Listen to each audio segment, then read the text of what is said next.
Tonight, in this newscast, close to 40 cases of accidents observed in 2 hospitals here in the economic capital, Douala, following the January 1st celebrations across the country. Also in this newscast, the town of Yaoundé transformed into a dustbin after workers of Izakam downed their tools for days plus. Dide Yango has insisted that he remains the Sukambo chair. These are headlines, details and more just in a moment.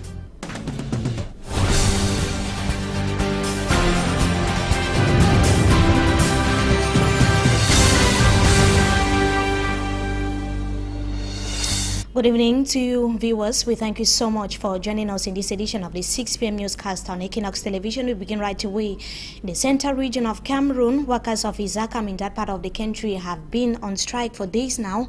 It should be noted that it started since Monday this week. They are demanding the payment of their end-of-year benefits and also some social dues owed them by the management of the company. Consequently, the street of Yaoundé has been littered with dirt. And let's look at the negative repercussions of the said strike actions in that part of the country. Yaoundé Bureau Chief Roland Akong tells us more.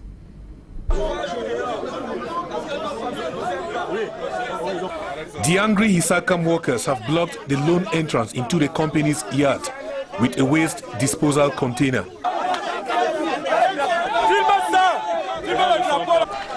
We are told that they are detaining since 3 days some senior staff of the company. Le problème c'est que Izakam ça ne va pas. These angry workers tell us that they are demanding payment of the 13th month. C'est la revendication du 13e mois. They are also demanding a pay rise, payment of some salary arrears and other benefits. Parfois on a les arrêts de salaire 2 mois, on n'a pas de salaire. Est-ce que c'est normal? The communication officer of Izakam advised us to leave the premises of the company when we approached management to get their own version of the story. Yaoundé is dirty, very, very dirty and stinking now due to the strike action at Izakam. Pour une capitale politique, ça ne présente pas très bien. This to the dislike of many Yaoundé city dwellers. The strike action of personnel of Izakam in the nation's capital, Yaoundé, will take you here to the country's economic capital, Douala. Health personnel at the Sebek and Bonasama district hospitals have been attending to dozens of cases of accident that were recorded on the night of December 31st, breaking January 1st, 2014. And special dispositions have been put in place for emergency cases, which are usually common, especially during this period.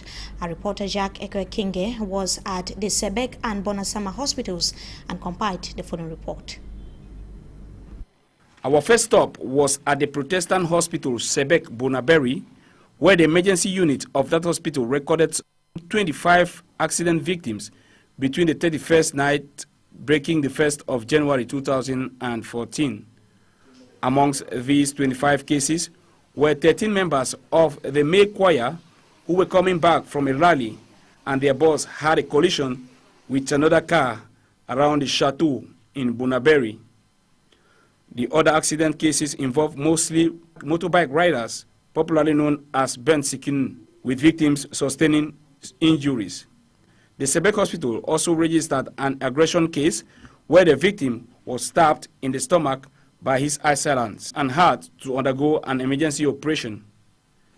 Mr. Nzobu Calvin, a member of the management committee of the Sebek Hospital, told us the management did put in place special disposition for the end-of-year festivities to take care of emergency cases.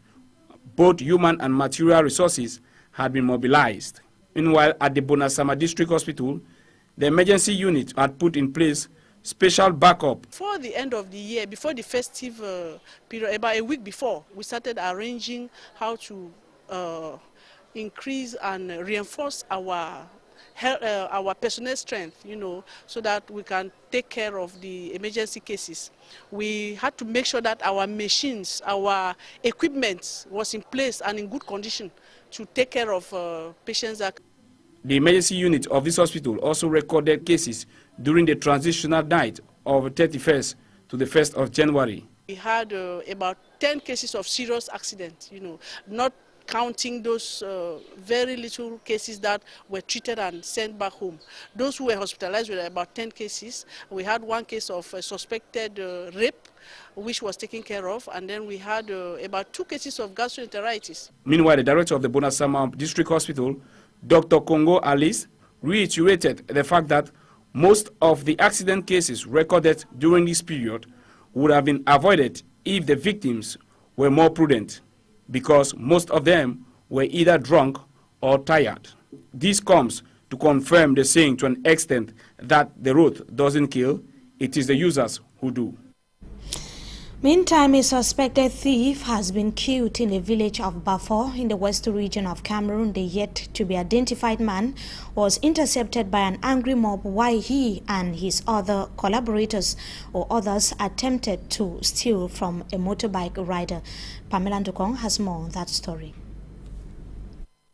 The identity of the supposed thief was not gotten. He is thought to have belonged to a gang specialized in the theft of motorbikes. It was on the night of December 26, breaking the 27th, that a man was killed by a crowd. He and 2 others had robbed riders in the Zifang village of a bike. It was in the second attempt that the men were intercepted by locals. The owner of the bike could not afford losing his bike.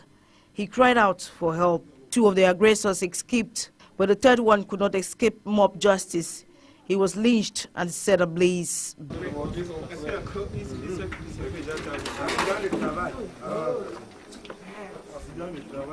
Elements of the Congolese Gendarmerie Brigade arrived by the following morning.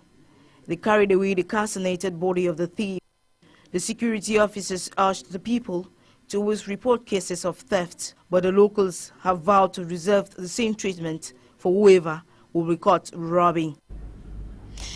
Dede Yango has maintained that he remains the SOCAM board chair, or the chairman of the board chair of the Cameroon Music Arts and Association, SOCAM, and he has insisted that he was elected by artists and not Minister Amatutu Mona, the Minister of Arts and Culture, who has put the legality of his post to question.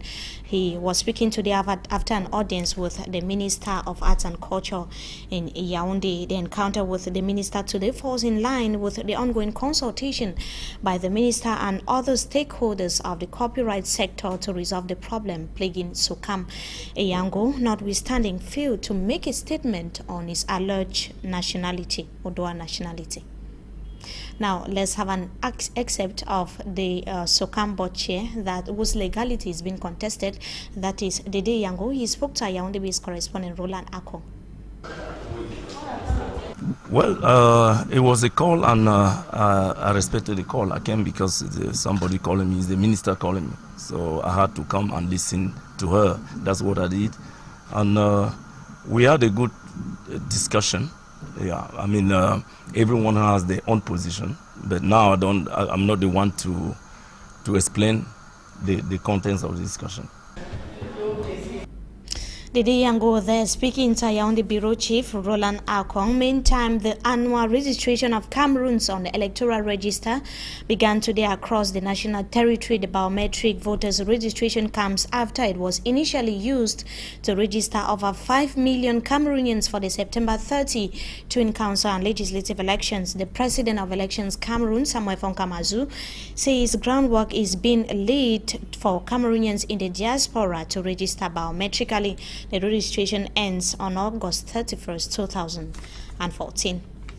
Now, Elections Cameroon, that we saw on our screens, that received much credit from Head of State for its role in guaranteeing, according to the Head of State, a transparent elections in Cameroon in the year 2013. It was during his end-of-year speech to the nation, which he described as well decried the low growth rate observed in the country in the year 2013. Let's come back to some of the major highlights of the speech of the Head of State with Ambe Fokwa. Giving his 2013 ending year speech, President Paul Biya began by highlighting the April 14th senatorial elections as well as the legislative and municipal elections on September 30th as successful demonstrations of the maturity of Cameroon's democratic evolution. He commended ELECAM for implementing the biometric registration system and noted the long-awaited Constitutional Council would be implemented soon to complete the nation's transparent electoral machinery.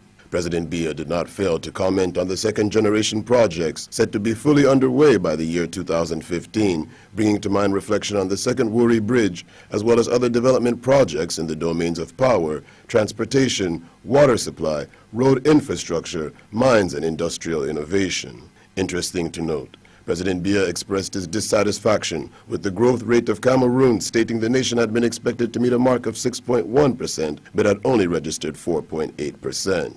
He went on to explain he is aware the private sector in Cameroon is not accounting for what it should as part of the nation's economy, revealing the country is largely dependent on oil and public sector revenue. To solve this problem, President Biya said the creation of jobs was the only solution and called for full implementation of the growth and employment strategy. Decrying administrative bureaucracy, President Biya questioned why project monitoring committees could not take decisions to ensure contract execution is brought to completion. Faced with such difficulties, Mr. Biya said effort would need to be doubled to meet up with the 2035 economic emergence goal of Cameroon, adding to meet the target, international support would be coordinated. Concluding his look in retrospective at the 2013 year, President Biya took time to centralize on the issue of insecurity in the country, denouncing what he referred to as cross-border crime in the far north and east regions. Citing the example of Central African Republic, which is currently in turmoil, President Biya ended his address by calling on all Cameroonians to do whatever is within their power to preserve peace in the nation. We continue to talk about the end-of-year speech of President Paul Biya that has so far triggered multiple reactions. Political analysts, economic and health experts in the country have continued to react to the end-of-year speech by President Paul Biya on December 31st, 2013. Some medics in the nation's capital, Yaoundé, have said Mr. Biya is not properly informed on health-related issues in the country. They have complained that he failed to redress or address some of the pertinent issues plaguing the sector. From Yaoundé, Roland Akong tells us more.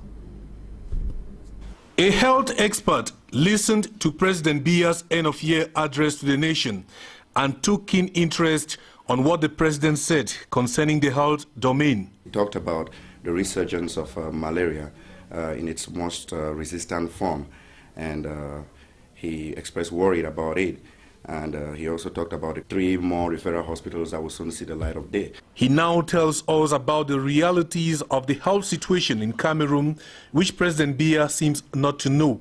We had a resurgence of malaria in the north, and people were receiving infusions under the trees. That's to show the inadequate nature of our health facility to accommodate any disaster or pandemic or epidemic. I've gone through the budget for 2014 for the Ministry of Public Health. Only about 125 million has been put aside to buy rapid diagnostic tests for malaria, whereas a country like Chad spends about 1 billion for rapid diagnostic tests per year. Only about 65 million has been put aside to buy, injectable attest unit to treat severe malaria. That alone cannot provide enough medication in the Grand North alone area. Now, if a budget that is realistic sets aside just 365 million for this, just about 800 and something million to handle malaria, then I wonder how realistic or how much importance we give to the health sector. And that's not all. He clearly stated that the health map of Cameroon will soon witness 3 more referral hospitals. Why will there be a referral hospital in Saint-Malima, which is just a few kilometers to Yaoundé, when children in Kuseri still trek to far distance to get health care? Why would there be another referral gyneco-obstetric hospital in Douala when the people in Northwest and Southwest cannot benefit from any referral hospital? So talking about the health map alone, it has to be well strategized to give attention to the nation, taking into consideration the population distribution and the health map from the north to the south to the east. Our health expert concludes. I think that the public health system in this country should better inform the head of state on the exact issues and the better way to address them. The views of a health expert, that is Elvis Ndansi, there, compiled by Yaoundé-based correspondent Roland Akong. Now, 41 councillors in Dinchang municipality have adopted a 2014 budget of the area, which stands at over 1 billion francs CFA, and this year has witnessed an increase of some 9.22% compared to that of the year 2013. The SDO for the Menua, who chaired the meeting, has instructed councillors of the various councils council executives to ensure proper management of council finance. Pamela Ndukong tells us more. The first council session, held by the newly elected 41-member executives, adopted the budget of over 1 billion francs CFA. The budget had an increase of 9.22% compared to 2013. The SEO for Menwe, Joet Joseph Bertrand, who chaired the meeting, instructed the new executive to be more careful with the way finance is used. He also urged the mayor, Domfak Bedolor, to be very strict with his collaborators and vigilant.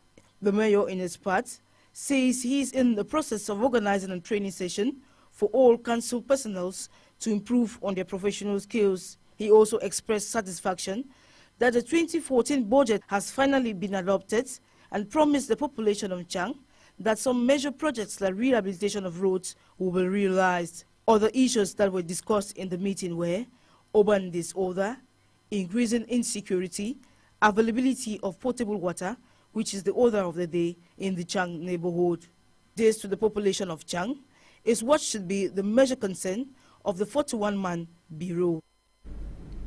France's President François Hollande continues to give more appreciation and thanks to the President of the Republic of Cameroon and that of Nigeria for their coordinated efforts in securing the release of the French priest that was kidnapped in the far north region of the country in the month of November. Let's have the details of that report with France 24. He was freed just hours ago. French priest George Vandenbusch was released early on Tuesday after 48 days in captivity. The Bishop of Marua, a nearby town, was able to speak to him shortly after his release. We were reunited with him this morning and he was well. His captors didn't mistreat him during his time in detention. We want to thank all the people who have worked to release him. George Vandenbusch was kidnapped on November 14th in the town of Getchewe in northern Cameroon. That day, around 15 gunmen burst into his compound and dragged him barefoot towards their motorcycles. His suitcase was then found on a road to Nigeria. His kidnapping was later claimed by Nigerian Islamic sect Boko Haram. In February, the group abducted a French family of 7 in the same region. They were released 2 months later. In an online statement, François Hollande thanked, among others, Cameroon's president. I want to thank all those who have worked relentlessly for his release, especially the Cameroonian and Nigerian authorities. Foreign Minister Laurent Fabius is on his way to Cameroon's capital, Yaoundé, to bring priest Vandenbusch home. And that report brings us to the end of this segment of the news. Up next, we meet our guests.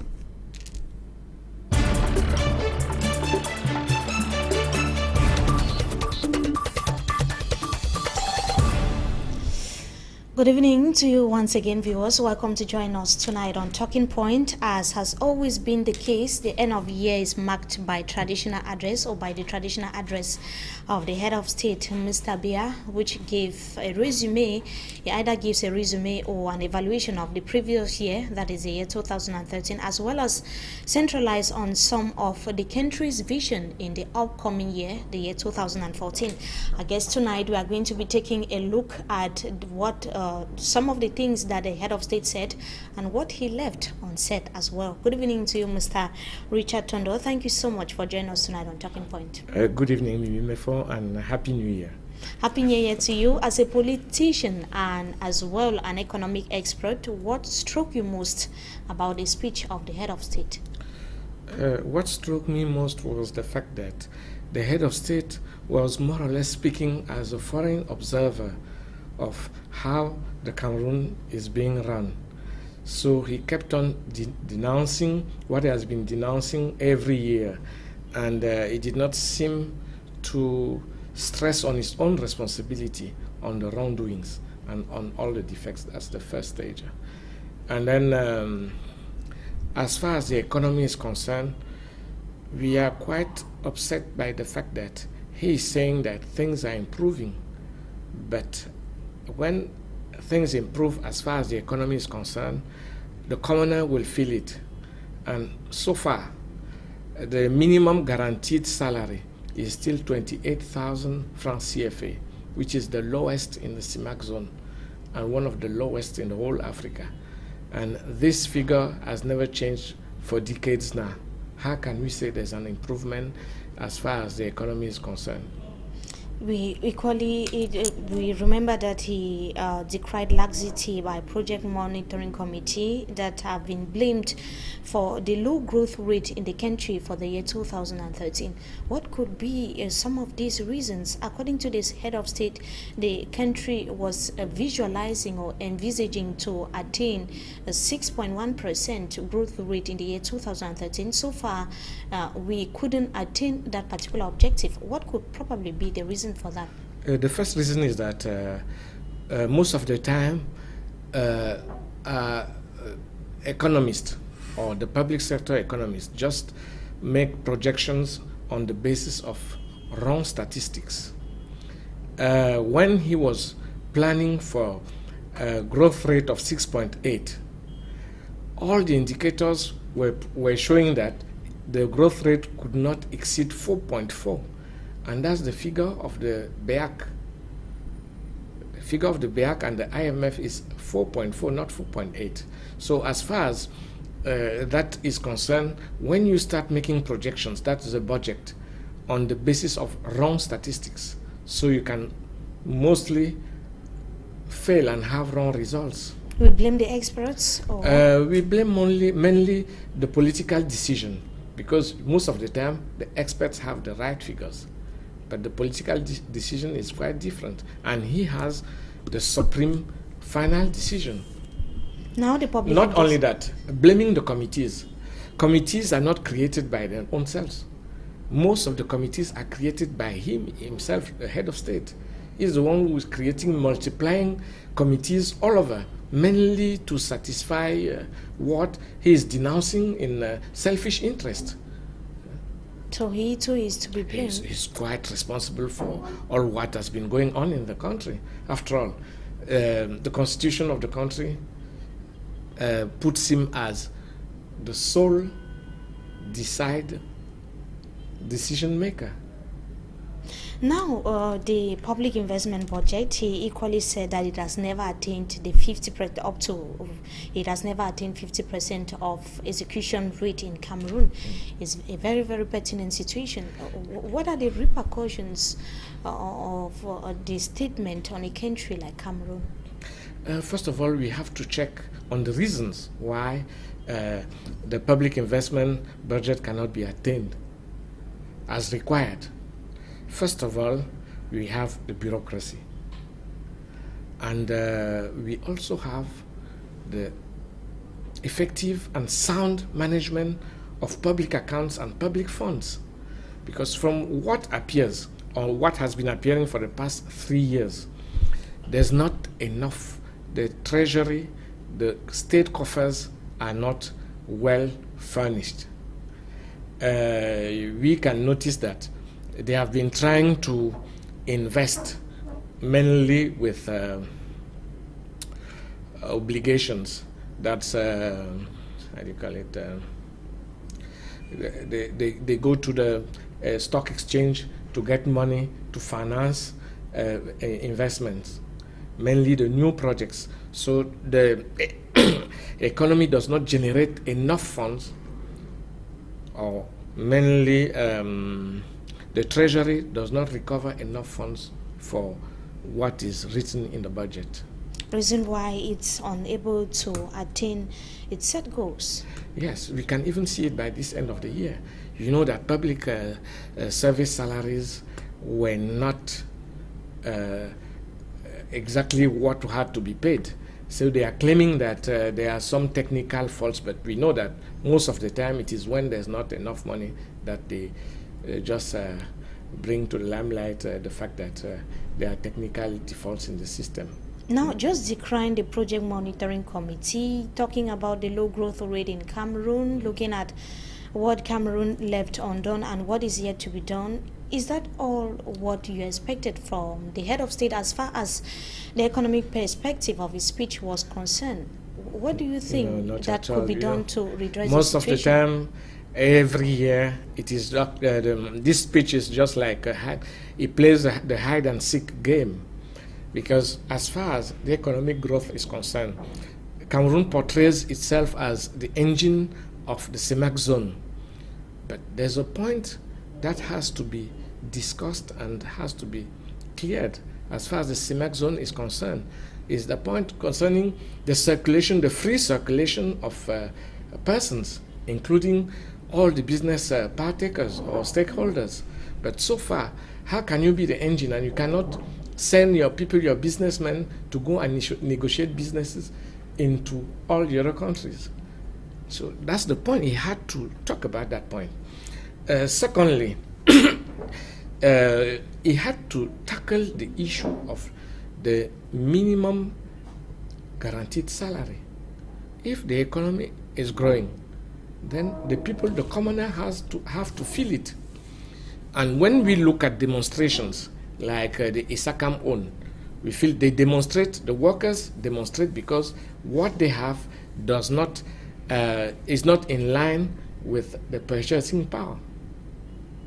Now, from the political perspective, many were expecting other major other things to be said by the head of state that were left unsaid. For example, the celebration of the country's reunification that was announced 2 years ago. Yeah, that's obvious.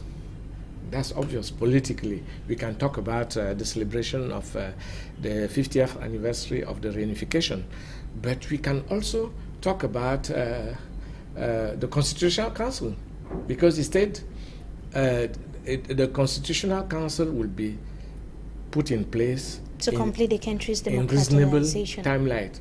What does he mean by reasonable? Is it not the very inertia that he has been talking about? And there are so many items like that, and then there's too much of self-satisfaction as far as the conduct of elections are concerned. So to you, was not transparent? There were a lot of lapses? Not at all. I mean, all the reports are there, observers wrote down, and then everything went on because that's how it is. Thank you so much, Mr. Richard Tondo, for joining us tonight on Talking Point.